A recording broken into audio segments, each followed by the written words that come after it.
Isang malamig na umaga sa Baguio, nagsimula ang araw sa payak na almusal.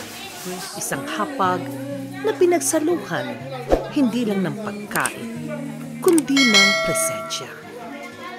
Ang mga halakhak, tila sinasalo ng mga pader ng apartment. Simple, pero mahalaga.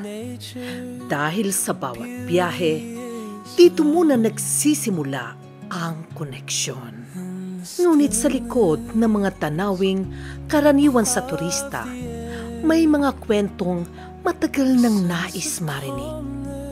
Mga sayaw na hindi basta aliwan, kundi panata. At sa pag-ikot ng aming araw, isa sa mga ito ang aming matutuklasan. Habang paakyat ang daan, unti-unting nawawala sa likod ang abalang lungsod. Baguio, kilala sa lamig, sa strawberry taho, sa tanawing Instagram-worthy. Pero sa likod ng mga postcard, may mga kwentong hindi agad nasasabi. Patungo kami sa isang lugar kung saan ang kultura ay hindi exhibit lamang, kundi isang buhay na alaala. Isinasayaw, isinasabuhay.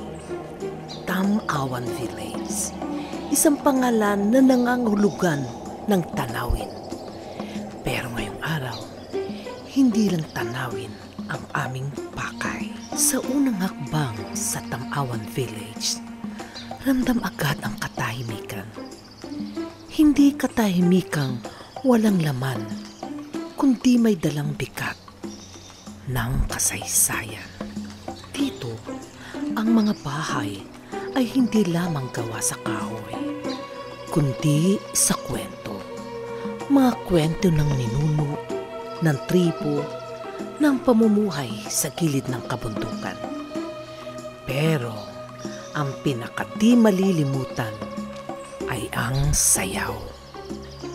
Sa bawat takbang, may palo ng tambol, may isinasalaysay, kwento ng digmaan, pag-aani, panliligaw, at pakikipag-ugnayan sa kalikasan. Hindi ito sayaw na para sa aliw. Ito'y dasal, ito'y alaala. Isang panata ng isang kulturang patuloy na ipinaglalaban ang pag-irap. Isang bagay na hindi itinuturo sa eskwela. Ang sayaw ng mga taga-Cordillera ay kwento na kanilang pakikipag-ugnayan sa lupa, hangin, ulan at mga espiritu. Bawat takbang ay alay, bawat palakpak ng paa, isang dasal.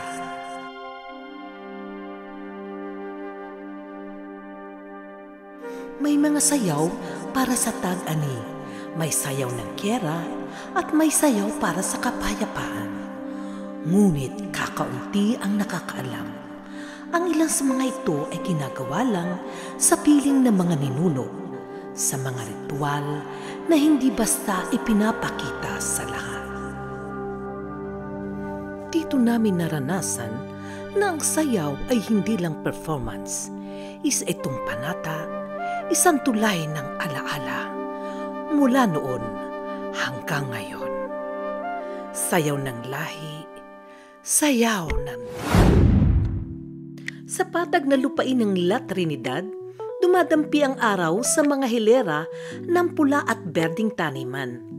Strawberry picking, simple lang sa paningin ng turista, pero sa mga taga rito, ito ang buhay. Bawat bunga ay bunga ng sipag, tiyaga at pag-aalaga. Minana't pinasapasa ng mga pamilyang bumuhay sa lupa ng Benguet. Habang kami namimitas, hindi lang tamis ng prutas ang amin natikman, kundi ang lalim ng koneksyon ng tao sa kalikasan, sa kultura. Isang paalala na ang paglalakbay ay hindi lang tungkol sa lugar, kundi sa mga taong bumubuhay sa lugar na iyon. Sa harap ng matikas na gusaling ito, madalas lang tayong kumukuha ng litrato. Pero ang mansyon ay hindi lang tanawin. Ito'y saksi sa mga pulong, pagpapasya at katahimikan ng kasaysayan. At minsan, sapat na ang saglit para maalala ang nakaraan. Mula rito, tanaw ang kabundukan. Malawak, tahimik, tila walang hanggan. Ngunit minsan, ang mga bundok na ito ang pinagkukunan ng ginto at ng kabuhayan. Dito nanggaling ang pangalang Mines View. Ngayon, turista ang bumibisita. Noon, mga minero ang umaasa.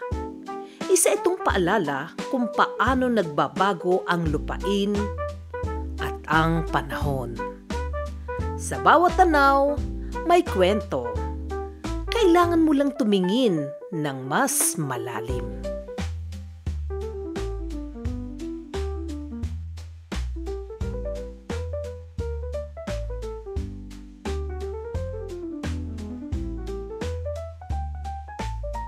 Busog, hindi lang ang mata, kundi ang kaluluwa.